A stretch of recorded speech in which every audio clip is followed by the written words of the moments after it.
Olá! Hoje a gente vai mergulhar na história da Reforma Protestante, mas de um jeito um pouco diferente, olhando bem de perto para a vida de Martinho Lutero. É uma jornada pessoal que, acredite, mudou o rumo da história. E tudo começa com essa pergunta que parece até roteiro de filme, né? Como é que um homem, um único monge cheio de dúvidas, conseguiu começar uma revolução que abalou impérios e transformou a fé de milhões de pessoas? Para a gente entender isso, precisamos voltar lá para o comecinho de tudo. Então, vamos lá. Primeira parte da nossa história. Lutero como um jovem estudante. E esse período da vida dele não é marcado por certezas, não. Muito pelo contrário, é definido por uma profunda crise espiritual.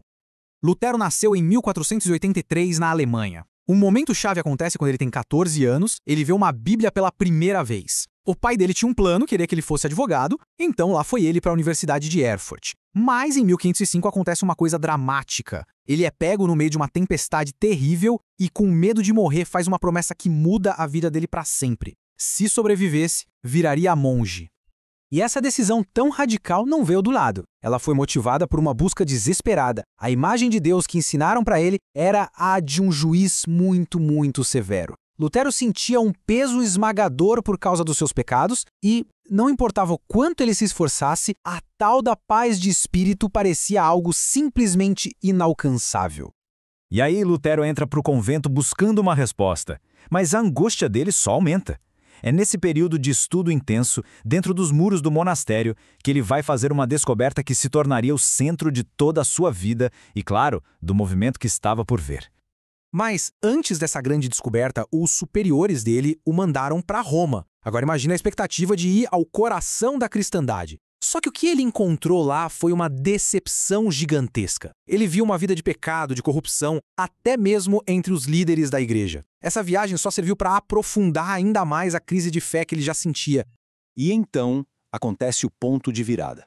Ao estudar as Escrituras, a visão de Lutero se transforma de um jeito radical.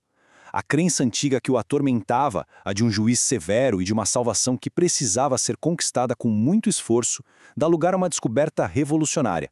A salvação não é conquistada, é um presente gratuito de Deus, recebido somente pela fé. E pela primeira vez na vida, aquele monge atormentado encontrou a paz que tanto procurava. Essa revelação pessoal estava prestes a se tornar um movimento público. E o catalisador para isso foi uma prática da igreja que batia de frente com a sua nova compreensão da fé. Isso nos leva, claro, às famosas 95 teses. O que provocou Lutero a agir? A venda de indulgências. Basicamente, eram certificados vendidos pela igreja que prometiam perdão dos pecados.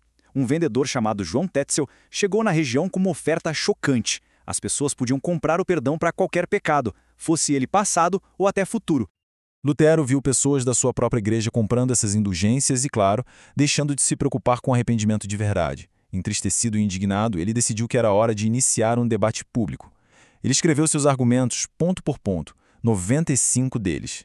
No dia 31 de outubro de 1517, ele pregou essa lista de teses na porta da igreja do castelo de Wittenberg. E esta frase aqui resume o ex da questão. O perdão vem do arrependimento sincero, não de um documento comprado. Era um desafio direto à autoridade e, claro, às finanças da igreja.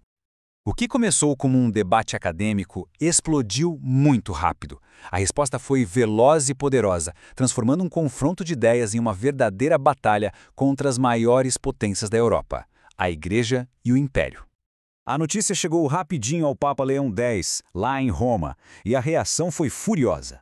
Lutero foi ameaçado com a excomunhão, a punição mais severa da Igreja na época. Mesmo assim, ele não recuou nem 1 milímetro, convencido de que a sua posição se baseava unicamente na palavra de Deus. Isso tudo levou ao confronto final em 1521, na cidade de Worms. Lutero foi chamado para uma assembleia com as maiores autoridades, incluindo o próprio imperador. A exigência era bem simples: retrate-se. A resposta de Lutero entrou para a história. Ele disse que só se retrataria se lhe mostrassem, com base na Bíblia, onde é que ele estava errado. Ninguém conseguiu provar o erro dele pela Bíblia, então ele foi declarado um fora da lei. Isso significava que qualquer um podia matá-lo sem sofrer nenhuma punição. Na sua viagem de volta, ele foi atacado por homens mascarados. Parecia o fim, mas na verdade era um resgate. Seus amigos simularam um sequestro para levá-lo a um local seguro, o castelo de Wartburg.